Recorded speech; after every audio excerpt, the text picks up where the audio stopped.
Amém. Amém, queridos? Falaremos hoje, então, um pouco sobre a santidade do Senhor e sobre a necessidade de sustentarmos sua santidade, sobre a necessidade de nós o representarmos bem. Amém? Então, por isso, quero te convidar, abra sua Bíblia comigo no livro de Números. Números, capítulo 20.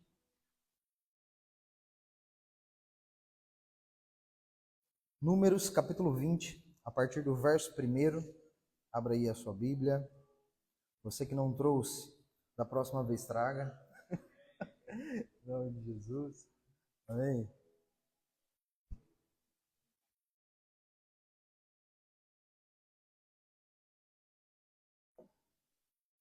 Se a nossa intimidade com a Bíblia fosse como a nossa intimidade com os nossos smartphones, né, telefones, enfim, a nossa vida estaria muito diferente. Isso eu me incluo. Amém? Números capítulo 20, a partir do verso 1 diz assim: No primeiro mês, toda a comunidade de Israel chegou ao deserto de Zim e ficou em Cádiz. Ali Miriam morreu e foi sepultada. Não havia água para a comunidade, e o povo se juntou contra Moisés e contra Arão. Discutiram com Moisés e disseram: Quem dera tivéssemos morrido quando os nossos irmãos caíram mortos perante o Senhor. Porque vocês trouxeram a Assembleia do Senhor a este deserto, para que nós e os nossos rebanhos morrêssemos aqui? Porque vocês nos tiraram do Egito e nos trouxeram para este lugar terrível?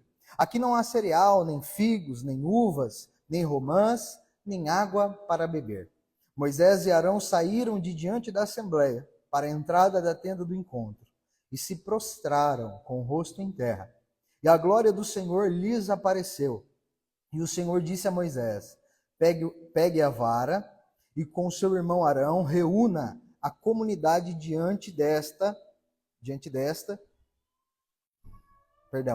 Pegue a vara e com seu irmão Arão reúna a comunidade e diante desta fale aquela rocha e ela verterá água. Vocês tirarão água da rocha para a comunidade e os rebanhos beberem. Então Moisés pegou a vara que estava diante do Senhor, como este lhe havia ordenado. Moisés e Arão reuniram a assembleia em frente da rocha. E Moisés disse: Escutem, rebeldes, será que teremos que tirar água desta rocha para lhes dar? Então Moisés ergueu o braço e bateu na rocha 2 vezes com a vara. Jorrou água e a comunidade e os rebanhos beberam. Versículo 12. O Senhor, porém, disse a Moisés e Arão: Como vocês não confiaram em mim, para honrar a minha santidade à vista dos israelitas, vocês não conduzirão esta comunidade para a terra que lhes dou.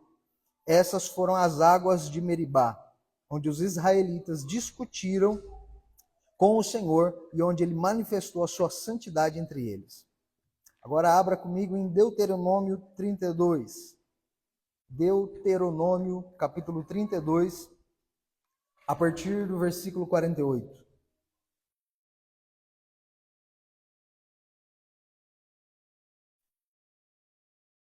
A palavra do Senhor diz assim, Deuteronômio 32, 48.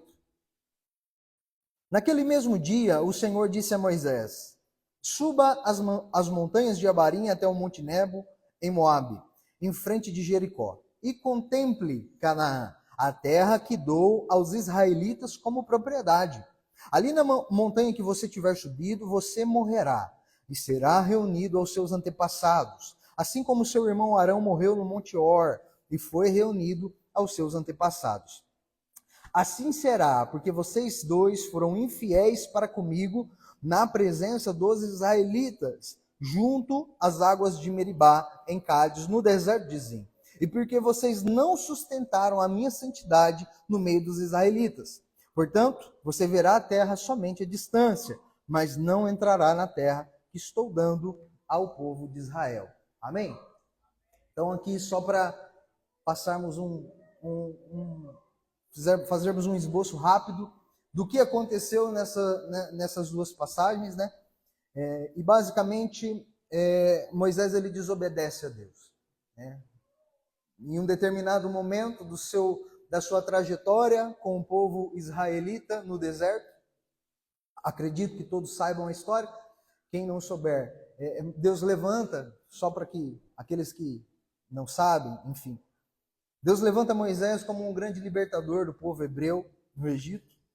Moisés, então, é o líder desse povo. Moisés faz com que o povo saia do Egito, depois passe pelo Mar Vermelho, entre no deserto com destino, a terra da promessa, a terra de Canaã, a terra a qual Deus prometeu aos hebreus. Amém? Daí, ok. Só que essa jornada até a terra da promessa se estendeu por longos anos e basicamente por conta, né, da obstinação do povo, por conta da desobediência do povo.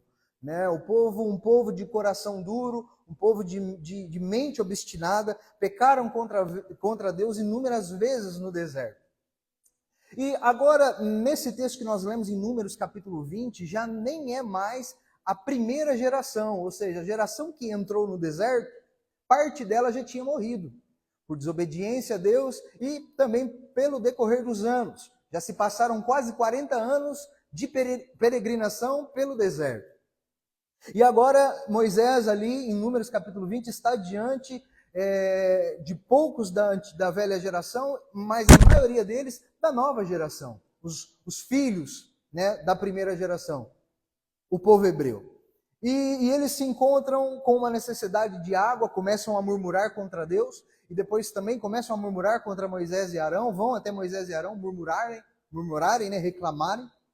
E nós vemos ali que de imediato Moisés e Arão saem da presença do povo e vão até o Senhor, à tenda do encontro, se prostram, para ouvir de Deus uma orientação. Mas o interessante é que essa necessidade do povo hebreu de água, como tantas outras, não era a primeira vez que havia acontecido. Né? Você tem ali em Êxodo, capítulo 15, e no capítulo 17, outras duas situações comuns e idênticas a essas, das quais o povo de Israel precisava de água. E Deus interveio e fez com que aparecesse água, saísse água da rocha. Em Êxodo 15, Deus manda Moisés lançar a vara sobre um lago, e as águas que antes eram amargas começam agora a ser doces, então todo o povo toma. Em Êxodo capítulo 17, Deus diz a Moisés, olha Moisés, pega a vara, fere a rocha e a rocha verterá água. Ponto. Deu certo. Passou-se, ou seja, Moisés já tinha, né, esse conhecimento, já tinha visto sinais, maravilhas de Deus, já tinha visto como Deus supria o seu povo no meio do deserto. E agora, em Números 20, acabando já a jornada, perto dos seus 40 anos de jornada, e eles estavam perto da terra da promessa, já estavam prontos para entrar em Canaã. E Moisés ele é surpreso novamente com essa situação, da qual ele já tinha conhecimento de como agir, de como se comportar. Epa, peraí, o povo está reclamando por falta de água. Peraí que isso já aconteceu algumas vezes. Eu fui até Deus e Deus interveio, fez com que a água saísse de uma rocha. Deus ele transformou águas amargas em doces para suprir a necessidade do povo. Eu sei o caminho para isso. E até então foi o que Moisés fez. Ele saiu diante da comunidade, foi até o Senhor e recebeu uma instrução do Senhor. Só que agora a instrução que Moisés recebe do Senhor é um pouco diferente. Apesar de, né? Quer dizer, a princípio, Moisés já velho, mais experiente, mais experimentado, provou coisas de Deus, e agora a ordem que Deus dá a Moisés, diferente, né, daquela de Êxodo 17. Êxodo 17, Deus diz assim para Moisés, olha Moisés, fere a rocha.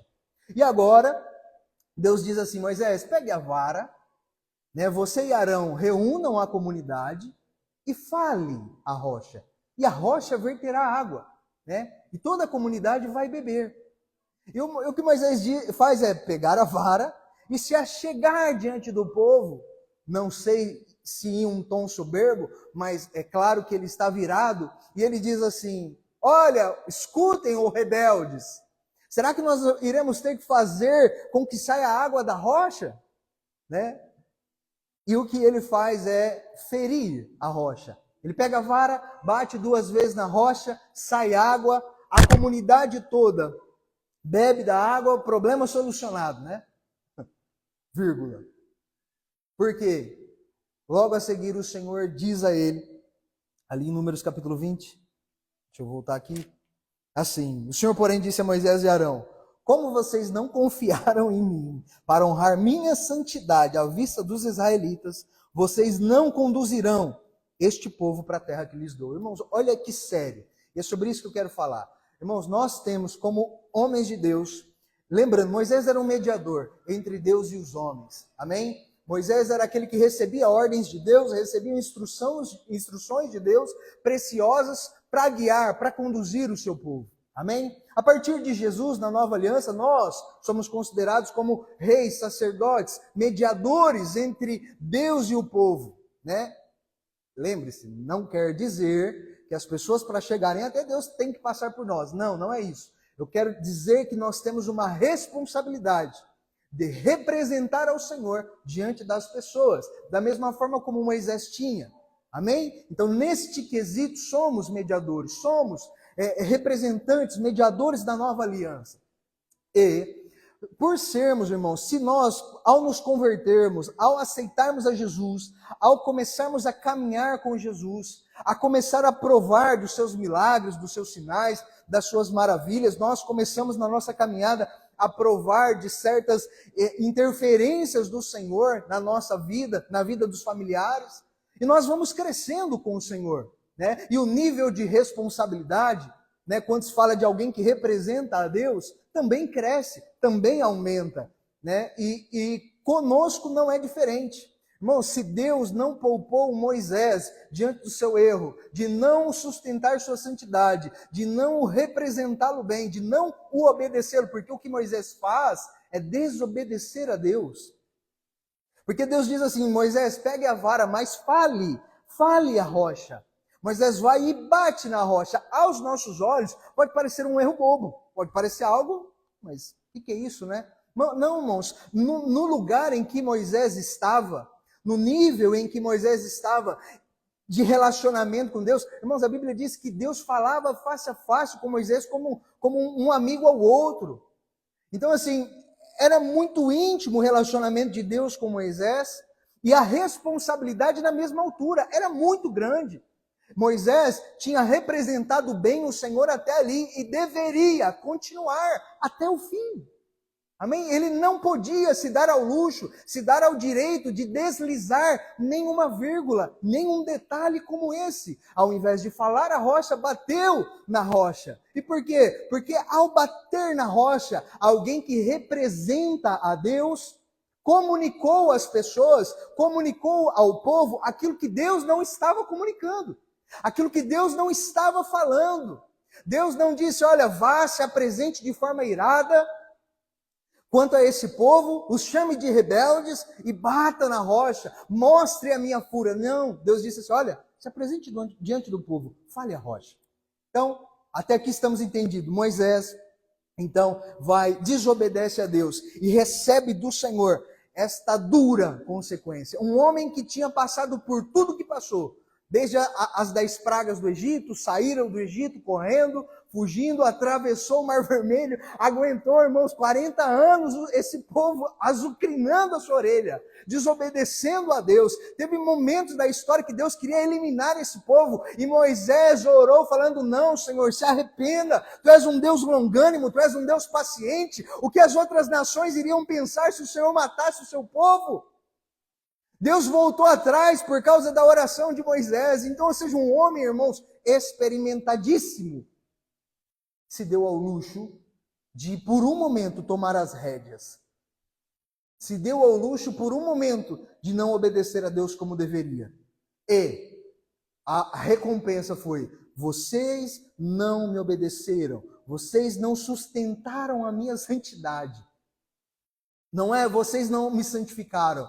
Não, porque eles já vinham santificando a Deus, o representando bem. O que eles não fizeram, vocês não sustentaram. Vocês não foram até o final me obedecendo.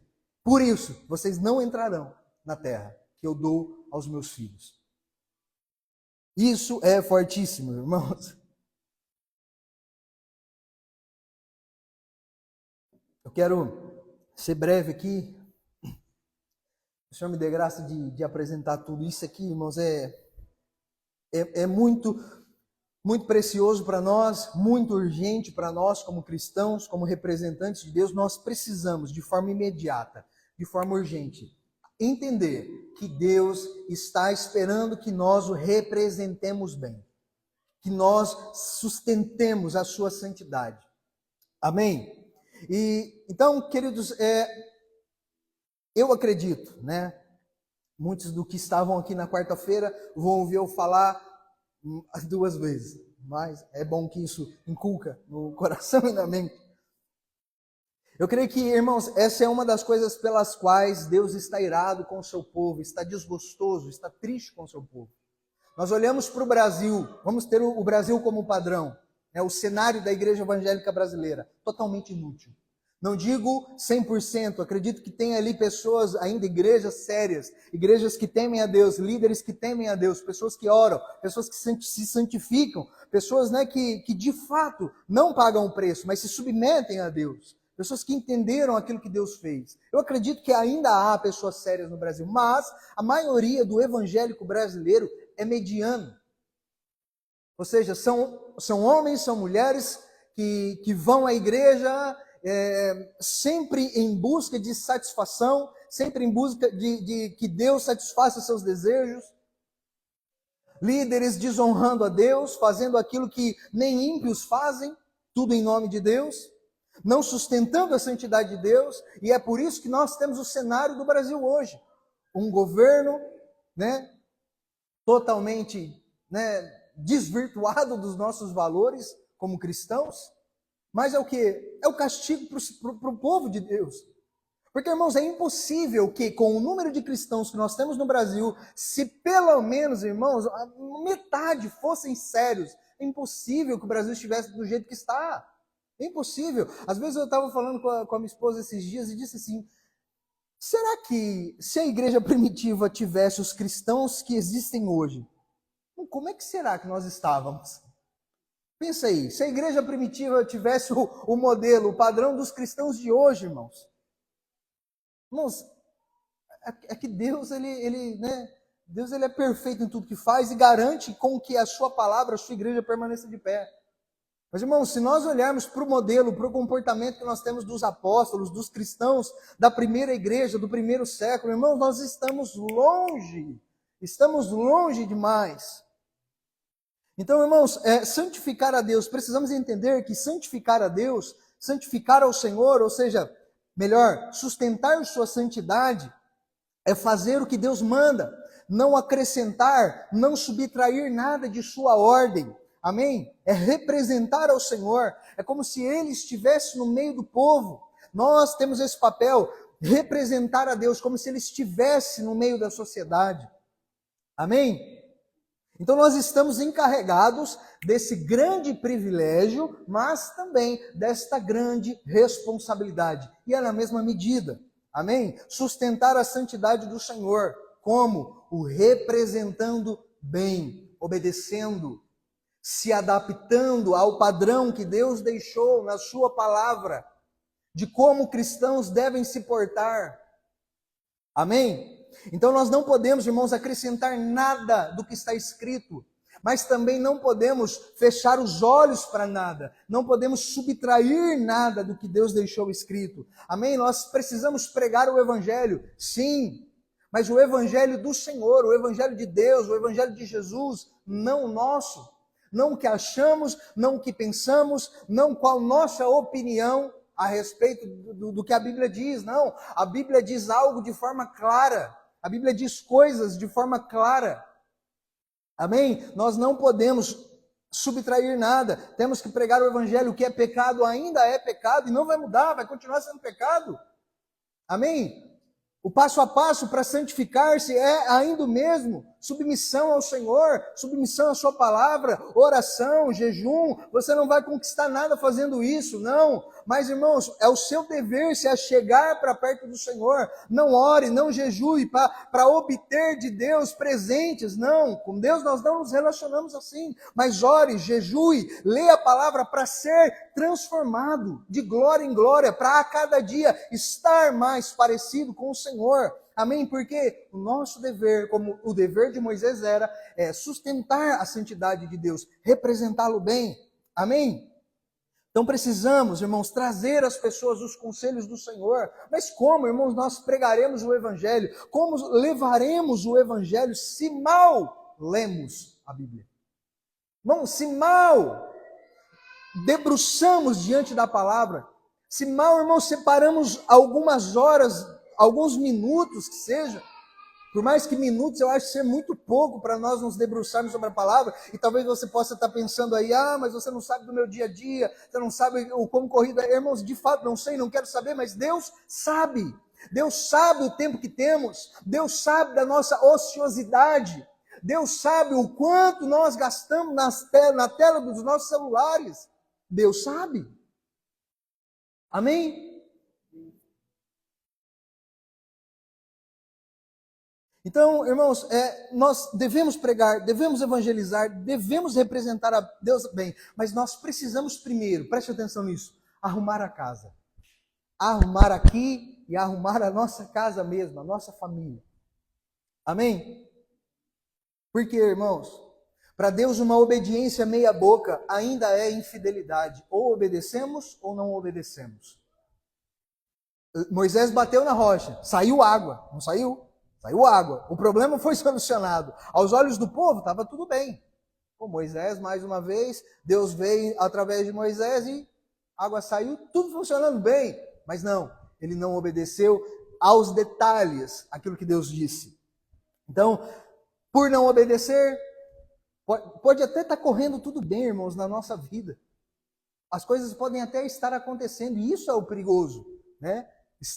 Estarmos nos movimentando em nome de Deus, estarmos dizendo que fazemos as coisas no nome de Deus, as coisas estão funcionando.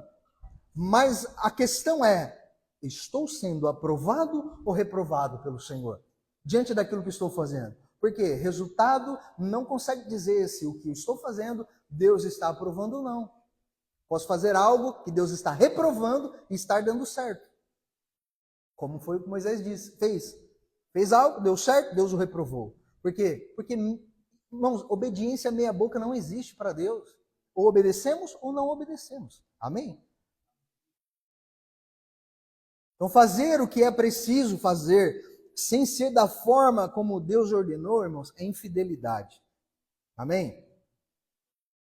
1 Pedro, capítulo 2, versículo 21, vai dizer assim: porque para isto fostes chamados, pois também Cristo sofreu por vós, deixando-vos exemplo, para que sigais seus passos. Jesus não é só o nosso Salvador, irmãos, o nosso resgatador. Jesus é também o nosso modelo. Devemos imitá-lo, devemos adequar, adaptar a nossa vida à vida de Jesus. E não venha-me com este papo, Jesus era Deus. Era verdadeiramente Deus, mas também verdadeiramente homem.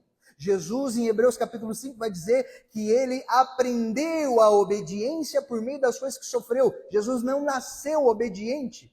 Jesus nasceu como um homem normal. Jesus também precisou padecer, precisou sofrer, foi tentado também. Eu acredito que nem na mesma medida, mas até mais do que nós somos tentados hoje. Ou seja, o padrão que Jesus deixa para os cristãos não é inalcançável, não é inacessível. Até porque quando ele foi elevado aos céus, ele disse que não nos deixaria sozinhos. Enviou-nos o seu Espírito. E hoje nós temos acesso ao Espírito de Deus morando, irmãos, dentro de nós. Amém? Então não é desculpa dizer que Jesus era Deus. Não, irmãos, Jesus era Deus, era homem. E aquilo que ele deixou para nós, um padrão de conduta, para imitá-lo, é acessível. Não por nós, não por aquilo que podemos produzir, não porque somos bons, porque não somos bons, não prestamos, nada de bom sai de nós. mas porque o seu Espírito hoje habita em nós, nascemos de novo. Amém? Amém? Irmãos, se perdeu o peso dessa verdade. Se perdeu. Hoje as discussões na igreja, pode beber ou não pode beber, pode tomar bebida alcoólica ou não, pode fazer tatuagem ou não, isso e aquilo. Irmãos, é sério que nós vamos ficar eternamente nessas discussões? Porque se uma pessoa que nasceu de novo, irmãos, a Bíblia diz que se nós nascemos de novo, nós precisamos obter os frutos do Espírito. Os frutos do Espírito, e um deles é o domínio próprio. Então, se eu não tiver domínio próprio, não nasci de novo. É preciso questionar a minha conversão. Se não consigo refrear a minha língua, irmãos, peraí, será que me converti? Será que tenho me convertido diariamente? Será que tenho, aparecido com o Senhor diariamente? Se não consigo parar de mentir, se não consigo parar de roubar, se não consigo parar de adulterar, peraí, eu não nasci de novo.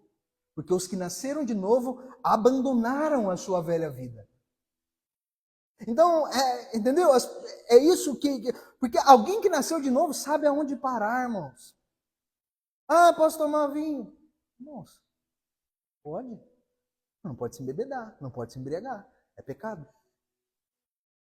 Então, assim, se você nasceu de novo, você vai ver, uma taça, tá legal, até aqui eu consigo, olha, passou disso, eu sei que se eu passar daqui, eu vou começar a caminhar para o local em que Deus não quer. Então, peraí, eu não vou usar da liberdade que tenho para pecar. Ou seja, se nasci de novo e sei que daqui em diante posso errar, refreio-me, né? Dou um passo atrás. Irmãos, isso é um cristão maduro. Isso é um cristão que não está naquele berçário, pode ou não pode? Porque se beber é pecado. Irmão, vamos crescer, pelo amor de Deus, porque senão a gente vai ficar sempre nessas ladainhas, e o evangelho não avança, não progride. Por quê, irmãos? Não saímos do berço, parece que não crescemos. Irmãos, o objetivo da nossa vida é representar a Deus, glorificá-lo, amém? Filipenses capítulo 2, do versículo 5 a 8, tende em vós aquele sentimento que houve também em Cristo Jesus, o qual, subsistindo em forma de Deus, não julgou como usurpação ser igual a Deus, mas esvaziou-se de si mesmo, tomando a forma de servo, tornando-se semelhante aos homens, e ele foi achado na forma de homem. Humilhou-se a si mesmo, sendo obediente até a morte de cruz. 1 João capítulo 2, versículo 6 diz, aquele que diz que permanece nele, esse deve também andar assim como ele andou. Ou seja, se dizemos que permanecemos em Deus, se dizemos que cremos nesse Deus, conhecemos esse Deus, temos um dever, andar como ele andou. Há requisitos, irmãos, para sermos discípulos. Ninguém vira assim, comecei na igreja, sou um discípulo de Cristo. Nada. Isso não existe. Ir à igreja não te dá o acesso ao discípulo. Para ser discípulo, irmãos, teve um momento, deixa eu ver aqui, o Lucas capítulo 14, depois você dá uma olhada, em Lucas capítulo 14, do versículo 25 ao 34. Jesus vai dizer sobre o preço do discipulado. Jesus volta para a multidão que o seguia e diz assim, olha, aqui é eu colocando umas coisinhas a mais. Olha, já que vocês estão me seguindo, né? Qualquer um que deseja ser o meu discípulo, quiser vir após mim, negue-se a si mesmo, tome a sua cruz e siga-me. Aí depois ele começa a contar uma ilustração de um homem que, para construir uma torre, ele diz assim, será que o homem que vai construir uma torre não se assenta antes para calcular se com aquilo que ele tem, ele vai conseguir finalizar essa torre? Para que os outros não passem à frente de uma torre inacabada e digam, olha, aquele ali não começou a construir, mas não conseguiu terminar. Depois ele diz, olha, se um rei, ao sair para uma guerra com 3.000 homens, não me lembro agora o número, mas era mais ou menos isso, 2, 3.000 homens, consegue ir contra o seu adversário que vem contra ele com 10? Será que eles não param? Será que eles não calculam isso? Jesus estava dizendo à multidão que o seguia vocês querem ser meus discípulos? Querem ser meus representantes? Querem ser alguém reconhecido por aqueles que andaram comigo? Façam as contas. Vejam se a disposição que vocês têm agora de me seguir vão levar vocês até o final. Porque, irmãos, se nós olharmos para a vida dos apóstolos, nós conseguimos ver, irmãos, eles morreram defendendo o evangelho. Um morreu crucificado de ponta cabeça, o outro foi degolado, enfim. Irmãos, eles foram até o final. Então, o discipulado tem requisitos. Não é, irmão, sugestão. O discipulado não é sugestivo. Olha, se quiseres, pode ser meu discípulo. Não, se quiser, tome a sua cruz, abandone a sua vida, siga-me. Você não pode amar mais a sua esposa, mais os seus filhos, mais os seus pais do que a mim mesmo. Você não pode amar mais a sua vida, este mundo, do que a mim mesmo. Então, irmãos, o evangelho continua do mesmo jeito, da mesma forma. Qual é o nosso problema? Nós nos distanciamos do evangelho. Nós temos uma visão assim longe daquilo que Deus requer de nós. Por isso nós não o representamos bem. Por isso nós não conseguimos representar a Deus no nosso trabalho. Por isso que o evangélico hoje, brasileiro, é tão inútil. Não consegue representar a Deus bem. E isso entra nos nossos lares. Os lares dos cristãos, irmãos, não são padrão nem para os ímpios mais. Lares de ímpios são melhores que os lares dos cristãos. Homens ímpios que não se renderam a Deus são mais retos do que os cristãos. Os cristãos com muitas aspas, né? Porque não é cristão. Então aquele que diz que permanece nele deve andar como ele andou. E andar como ele andou refere-se a comportamento, amém?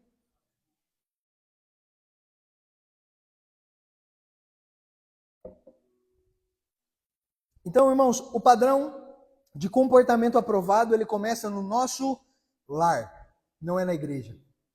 Não é na igreja que você deve ter um comportamento aprovado, não. Isso é um resultado daquilo que você é na sua casa. Isso é um resultado do que você é no seu lar. O padrão de comportamento adequado, aprovado, começa no lar. Abra sua Bíblia comigo em Efésios, capítulo 5.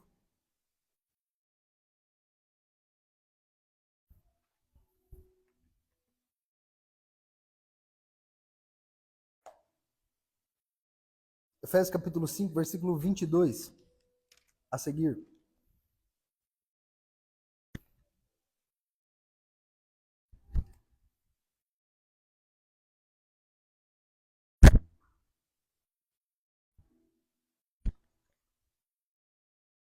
Efésios capítulo 5,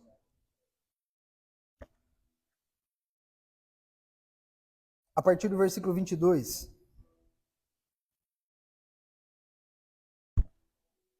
Diz assim: mulheres, sujeite-se cada uma a seu marido, como ao Senhor. Pois o marido é o cabeça da mulher, como também Cristo é o cabeça da igreja, que é o seu corpo, do qual ele é o Salvador. Assim, como a igreja está sujeita a Cristo, também as mulheres estejam em tudo sujeitas aos seus maridos. Maridos, ame cada um a sua mulher, assim como Cristo amou a igreja e entregou-se por ela, para santificá-la, tendo-a purificado pelo lavar da água mediante a palavra, e para apresentá-la a si mesmo, como igreja gloriosa, sem mancha, nem ruga, ou coisa semelhante, mas santa e inculpável. Da mesma forma, os maridos devem amar cada um a sua mulher como seu próprio corpo. Quem ama a sua mulher ama a si mesmo. Além do mais, ninguém jamais odiou seu próprio corpo. Antes, o alimenta e dele cuida, como também Cristo faz com a sua igreja, pois somos membros do seu corpo. Por essa razão, o homem deixará pai e mãe e se unirá à sua mulher, e os dois se tornarão uma só carne. Amém? Queridos, então, uma pergunta: nós sustentamos a santidade do Senhor no nosso lar? Santificamos ao Senhor no nosso lar? Se não fazemos isso, o que nós queremos diante da igreja? O que nós queremos fazer na igreja? O que nós queremos aqui em cima? Se eu não santifico a Deus no meu lar, se o meu lar é uma bagunça, o que eu estou fazendo ali com o violão na mão? Essa é a pergunta que nós devemos fazer. Porque se eu sou reprovado no lar por Deus, irmãos, eu sou reprovado para qualquer outra coisa que diz respeito à sua igreja, aos seus negócios, aos seus interesses. Amém? Porque, irmãos, o mundo iniciou-se com uma família. Então, a igreja nada mais é do que um ajuntamento de famílias. Né? Então, quando a gente diz, eu vou sair daquela igreja que é uma igreja muito problemática. Irmãos, são pessoas, são gente, são famílias, inclusive a sua, deve ser também muito problemática. Porque, irmãos, estamos aqui sendo aperfeiçoados por Deus. Se nós ouvirmos a sua palavra com humildade no coração, nos submetermos a Deus, Deus restaurará as coisas. Deus colocará ordem na nossa casa. Mas é necessário tomar ciência do que nos cabe, do que nos compete no nosso lar. Por quê? Porque Deus estabeleceu hierarquias no casamento.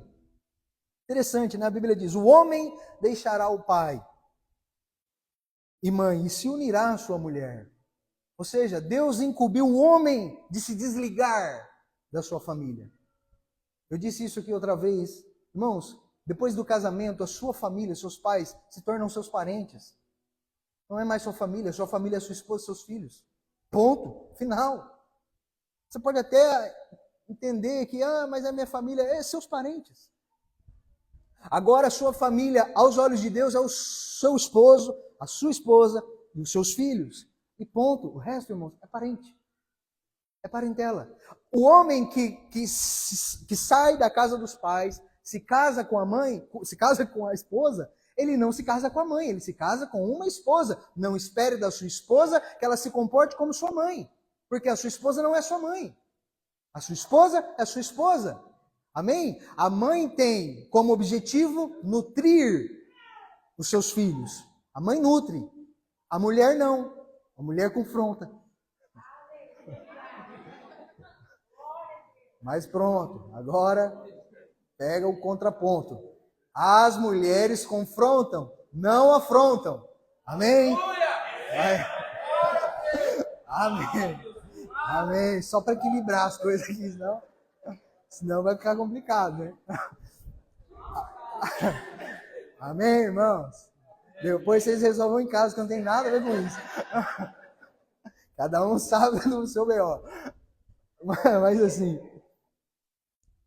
homens, não espere da sua esposa que ela te trate como a sua mãe. Ela não vai te tratar, ela não foi feita para isso.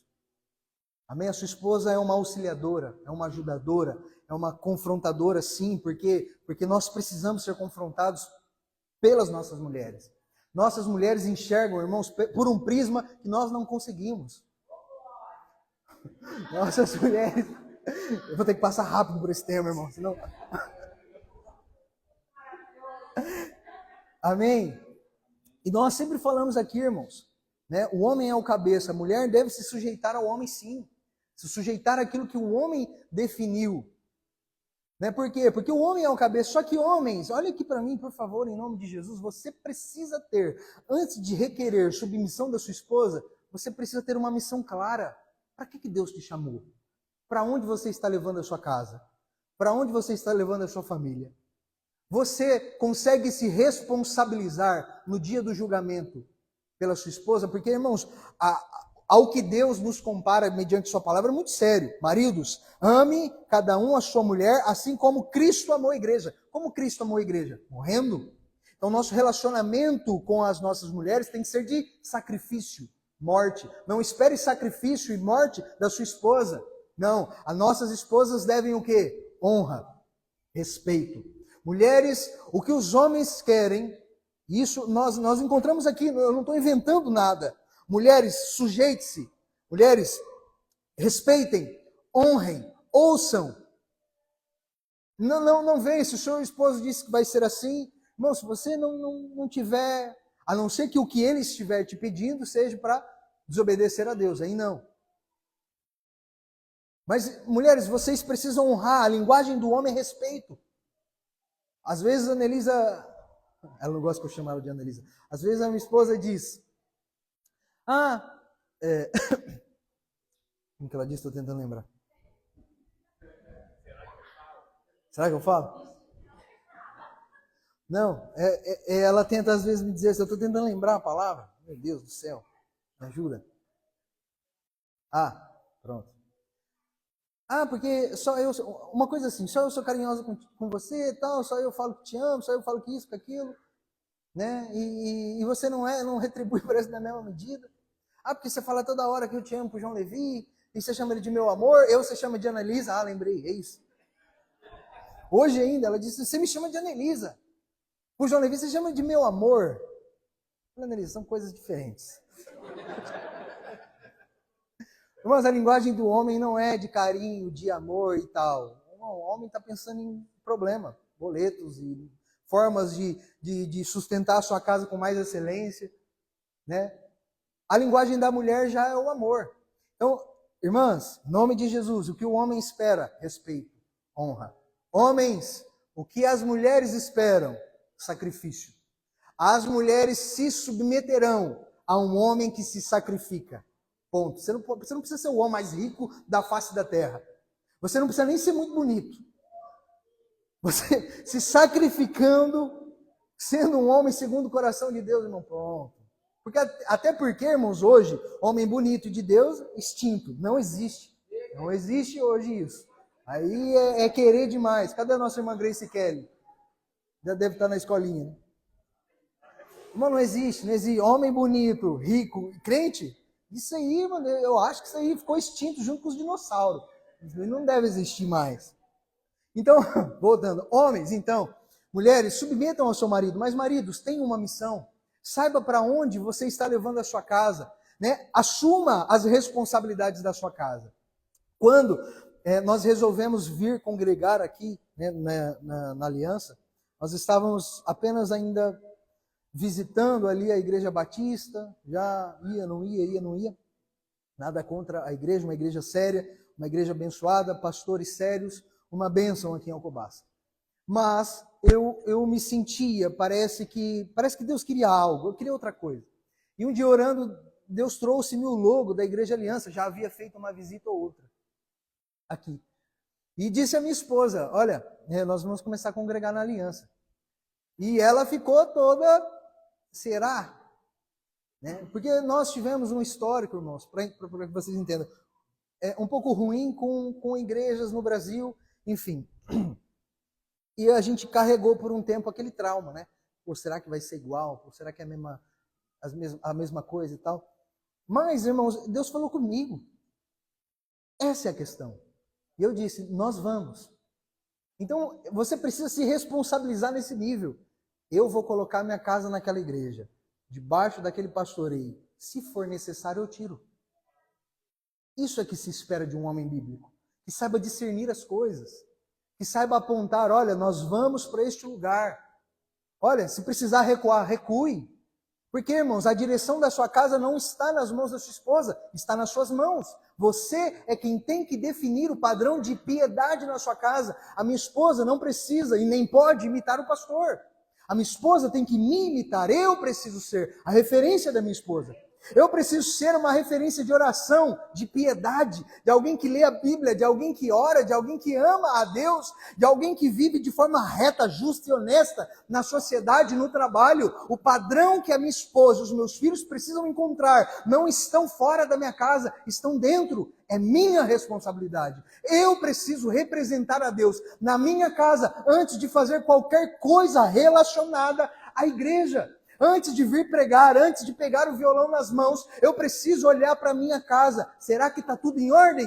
Porque senão posso estar aqui adorando a Deus, você pode até sentir a presença de Deus, as coisas podem até funcionar, mas eu estou sendo reprovado pelo Senhor. Amém? Ficou claro isso? Então, precisamos começar pelos nossos lares, pelo nosso casamento, pelos nossos filhos, irmãos. Nós precisamos educar os nossos filhos. Nós entregamos, irmãos, o governo sobre os nossos filhos às telas. Nós entregamos, irmãos, os nossos filhos à televisão, ao tablet, ao celular, ao videogame. Hoje, irmãos, crianças de 6 a 10 anos. É um estudo, é uma estatística. Crianças de 6 a 10 anos já tiveram algum contato com pornografia. Por quê? estão 24 horas aqui com o telefone na mão. Ah, mas se eu não der, elas não ficam quietas. Irmão, é criança, você espera o quê? Você quer esperar maturidade de criança? Irmãos, a Ana Elisa vive aqui caçando o João Levi, puxando pela roupa enfim, irmão, mas faz parte. É melhor assim do que entregá-los ao governo deste mundo. Então hoje nós vemos crianças, irmãos, com depressão, com síndrome do pânico.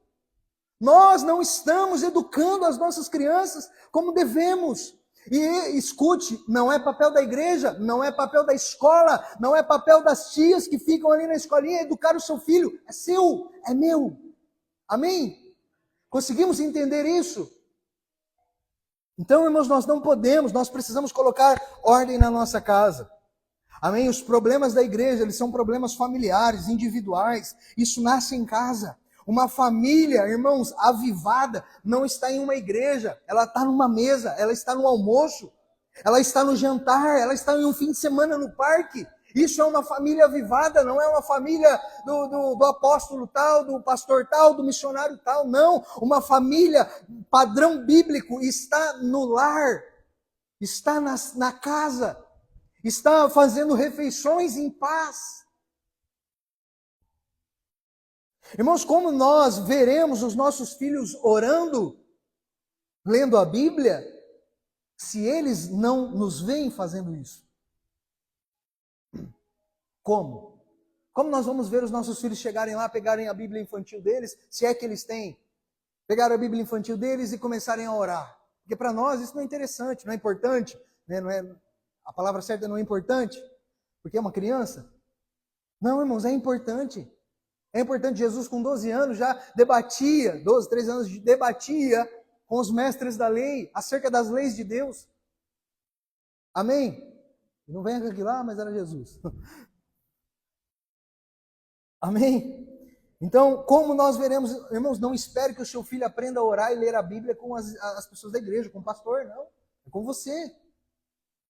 E não estou dizendo que teu filho precisa te ver de joelho 24 horas por dia, mas você, ore nas refeições, ore, ensine, instrua no caminho. Não é, você tem que orar, e ele não te vê orando, você tem que ler a Bíblia, mas ele também não te vê lendo. Entendeu? Os nossos filhos fazem o que nos veem. Nós estamos carecas de saber disso. Nossos filhos fazem o que nos veem fazendo. Irmãos, uma filha, agora que tem filha, glória a Deus por isso. Nossas filhas não se entregarão a vagabundos se tiver um homem de padrão dentro de casa. Se tiver um homem de Deus em casa, ela não vai se entregar a uma régua mais baixa, a alguém mais baixo. Não.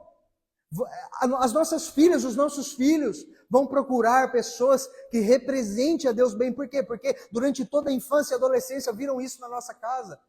Viram isso na casa delas. Estamos caminhando para o fim.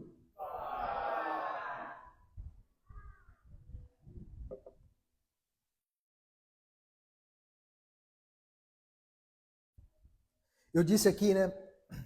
Na primeira vez que preguei isso. Isso, entenda, é uma opinião minha e um olhar meu. Eu acredito que nós começamos a tratar a Deus com irreverência, às vezes, falta de temor, também, não é só por isso, mas também, quando nós começamos a chamá-lo de você, que de forma sorrateira entrou dentro da igreja moderna.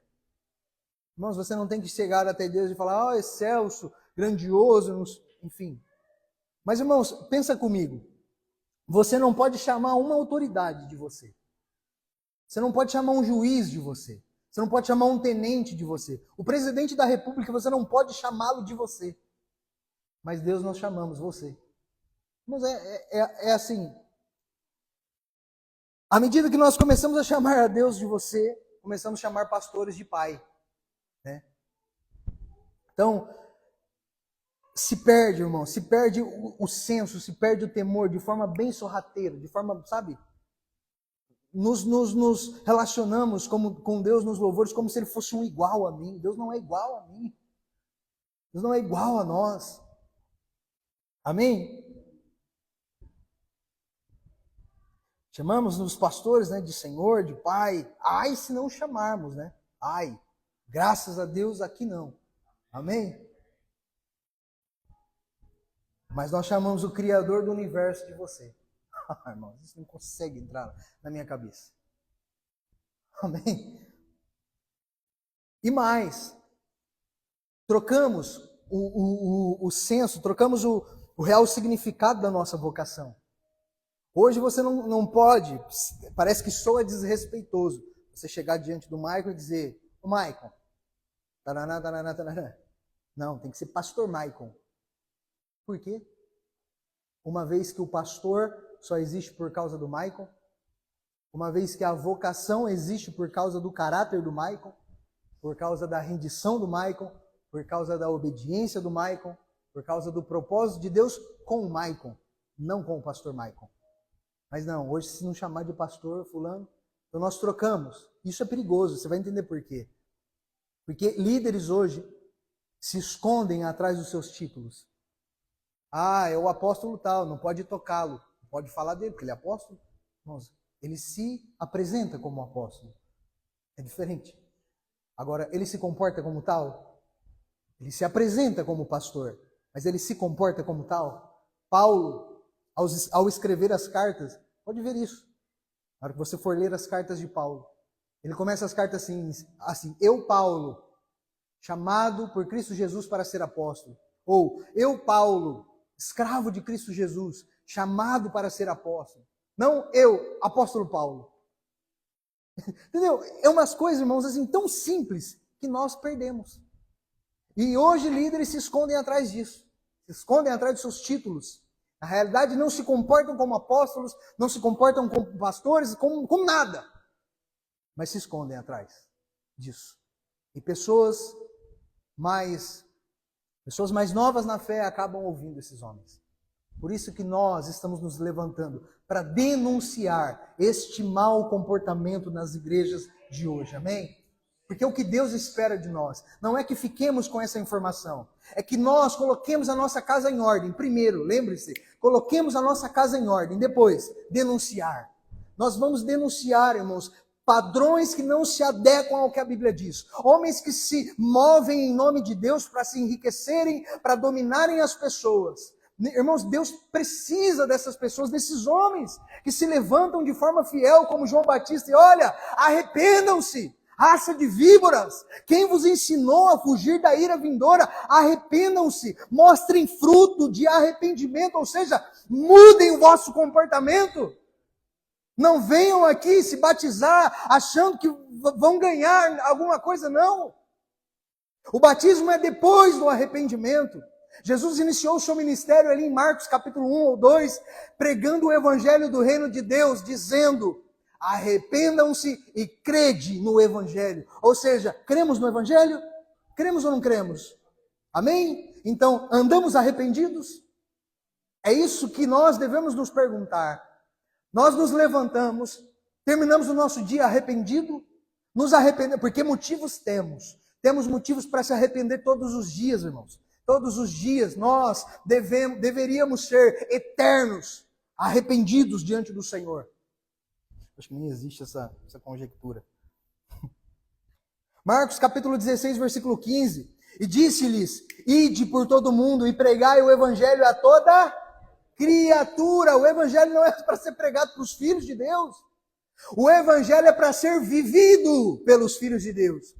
O evangelho é para ser pregado à criatura, ou seja, aqueles que ainda não o aceitaram.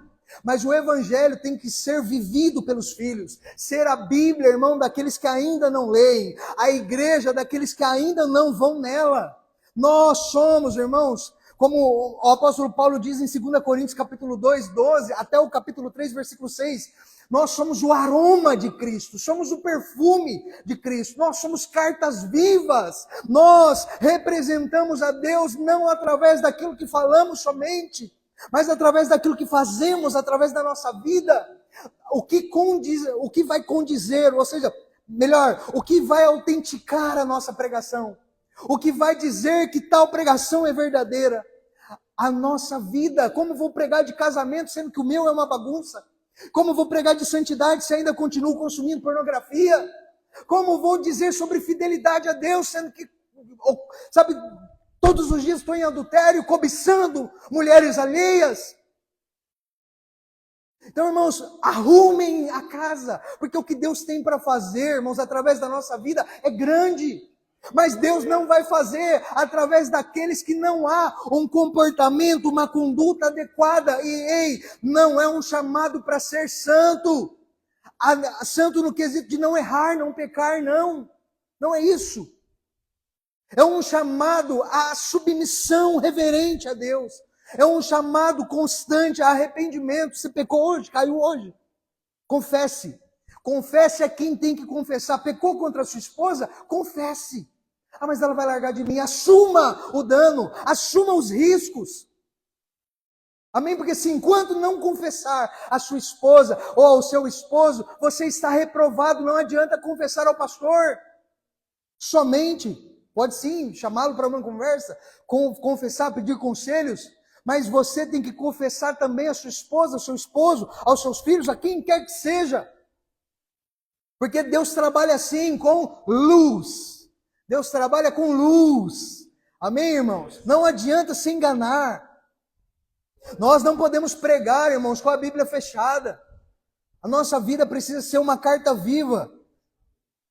É a nossa responsabilidade discernir, demonstrar o falso do verdadeiro, o joio do trigo. Nós somos o sal da terra, nós não somos o caramelo.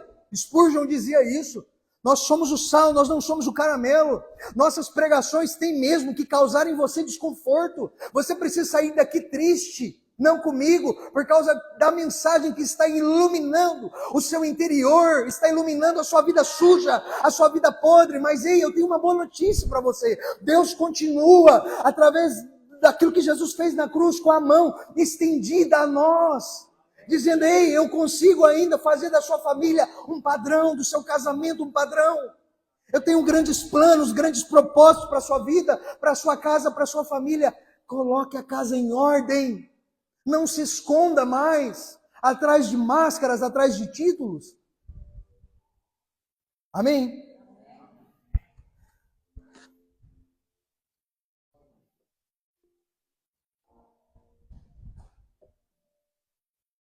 Agora para acabar.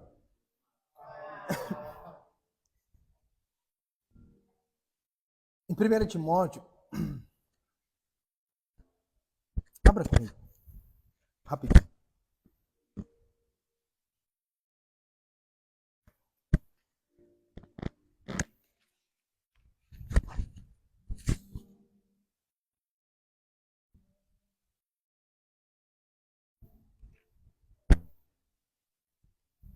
Primeira Timóteo capítulo 4. Versículo, isso, capítulo 4. 1 Timóteo 4, do 6 ao 16. Diz assim, eu vou lendo para ganharmos tempo. De fato, a piedade com contentamento é grande fonte de lucro, pois nada trouxemos para este mundo e nele nada podemos levar. Por isso, tendo o que comer e com o que nos vestir, estejamos com isso satisfeitos. Os que querem ficar ricos caem em tentação, em armadilhas e em muitos desejos descontrolados e nocivos, que levam os homens a mergulharem na ruína e na destruição. Pois o amor ao dinheiro é a raiz de todos os males. Algumas pessoas, por cobiçarem dinheiro, desviaram-se da fé e se atormentaram com muitos sofrimentos. Você, porém, homem de Deus, fuja de tudo isso e busque a justiça, a piedade, a fé, o amor, a perseverança e a mansidão. Combata um bom combate da fé, tome posse da vida eterna, para a qual você foi chamado e fez a boa confissão na presença de muitas testemunhas. Diante de Deus, que há tudo da vida, e de Cristo Jesus, que diante de Pôncio Pilatos fez a boa confissão. Eu lhe recomendo, guarde este mandamento imaculado e irrepreensível até a manifestação de nosso Senhor Jesus Cristo, a qual Deus fará se cumprir no devido tempo. Ele é o bendito e único soberano, Rei dos reis, o Senhor dos senhores, o único que é imortal e habita em luz inacessível, a quem ninguém viu, nem pode ver. A ele seja a honra e o poder para sempre. Amém. Ordene aos que são ricos no presente mundo que não sejam arrogantes, nem ponham a sua esperança na incerteza da riqueza, mas em Deus, que de tudo nos provê ricamente para a nossa satisfação. ordena-lhes que pratiquem o bem, sejam ricos em boas obras, generosos e prontos a repartir. Dessa forma, eles acumularão um tesouro para si mesmos, um firme fundamento para a era que há de vir, e assim alcançarão a verdadeira vida. Timóteo, guarde o que lhe foi confiado. Evite as conversas inúteis e profanas e as ideias contraditórias do que é falsamente chamado conhecimento, professando-o. Alguns desviaram-se da fé. A graça seja com vocês. Amém? Eu acho que... Ai, irmão, me perdoe. Eu percebi que não era o texto que eu estava procurando e continuei.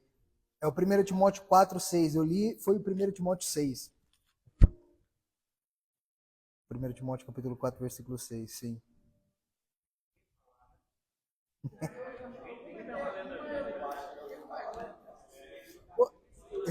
Eu percebi no final do texto, falei, mas será que é esse texto que eu estava procurando?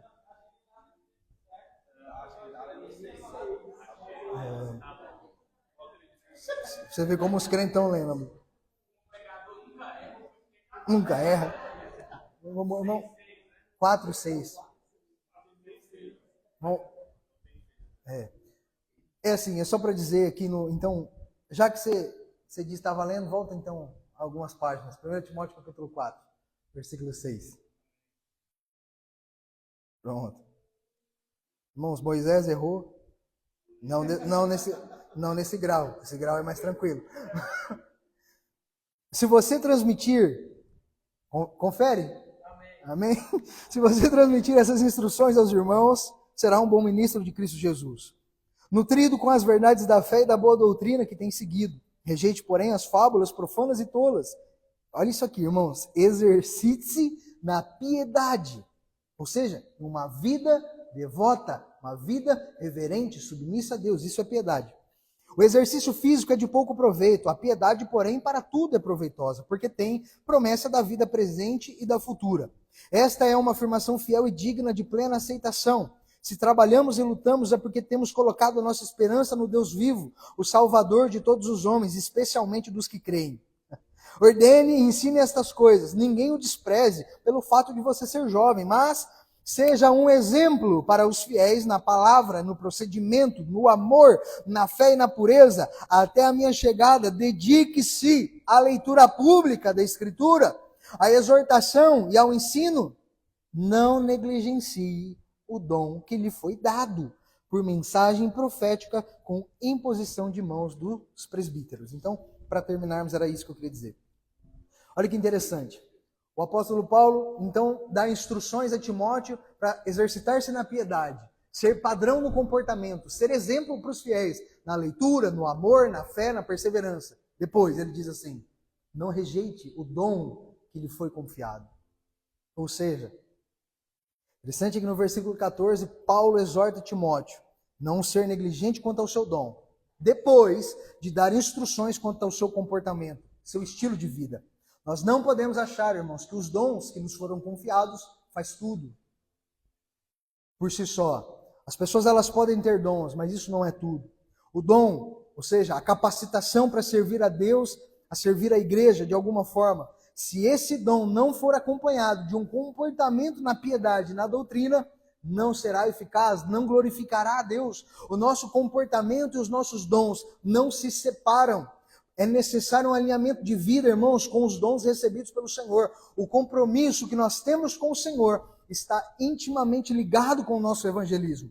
Uma vez que nós fomos chamados a sermos a mensagem antes de pregar, ter uma vida que condiza, logo, se não tem uma vida condizente com o Evangelho, uma vida comprometida com o Senhor, como vou evangelizar? Sustentado em quê?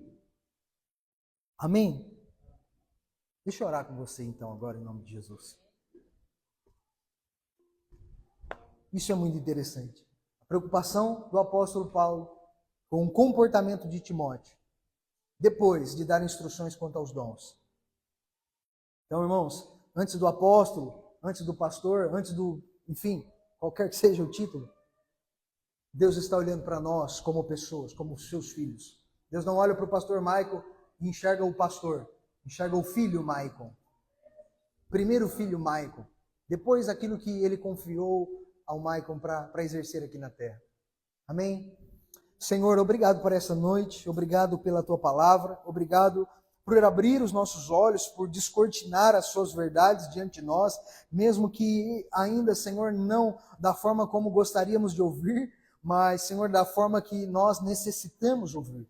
Obrigado por, Senhor, alinhar a nossa visão quanto ao que o Senhor requer de nós. Obrigado porque, Deus, o Senhor nos chama para não cometermos o mesmo erro que Moisés cometeu, Senhor, mas sustentarmos a santidade do Senhor, representarmos o Senhor bem, e que isso comece nos nossos lares, Senhor, nos dê graça, Senhor, em nome de Jesus, de tomarmos, ó Deus, cada um a sua posição na sua casa, diante da sua família, diante do seu esposo, esposa, diante dos seus filhos, no nosso trabalho. Nos dê graça, Senhor, para sustentarmos sua santidade, para te representarmos bem. Nos dê graça, Senhor, para sermos o aroma do Senhor, ó Deus, na sociedade, cartas vivas do Senhor, ó Deus, no nosso trabalho, representarmos o Senhor aonde o Senhor nos inserir, que o Senhor seja conhecido através da nossa postura, que Deus, o nosso casamento seja, Deus, o casamento, ó Pai, padrão, ó Pai, em nome de Jesus, ó Pai, para os fiéis, para as pessoas, em nome de Jesus, que o Senhor seja glorificado nas nossas vidas. Sabemos que para chegarmos neste lugar, precisamos do Teu Espírito, precisamos nos humilhar, precisamos nos arrepender, precisamos nos submeter ao Senhor e a sua palavra, e Pai, que essa palavra não fique esquecida no nosso coração e na nossa mente, mas Senhor, que dia após dia o Teu Espírito martele o nosso coração, que o Teu Espírito martele a nossa mente, que o Teu Espírito chame a nossa atenção toda vez que for necessário e nos leve a arrependimento, em nome de Jesus. Pai, declaramos que a nossa vida, a nossa família se tornará padrão em nome de Jesus, ó Pai. O avivamento virá de uma igreja humilde, humilhada diante do Senhor, humilhada aos pés do Senhor, em nome de Jesus, Pai. Conte conosco, Senhor. Conte conosco para aquilo que o Senhor quer fazer nessa cidade, nesse país, e que isso comece na nossa casa, que isso comece nos nossos lares, em nome de Jesus, Senhor. Em nome de Jesus. É a nossa oração, gratos a Ti. Amém. Deus abençoe, queridos, em nome de Jesus.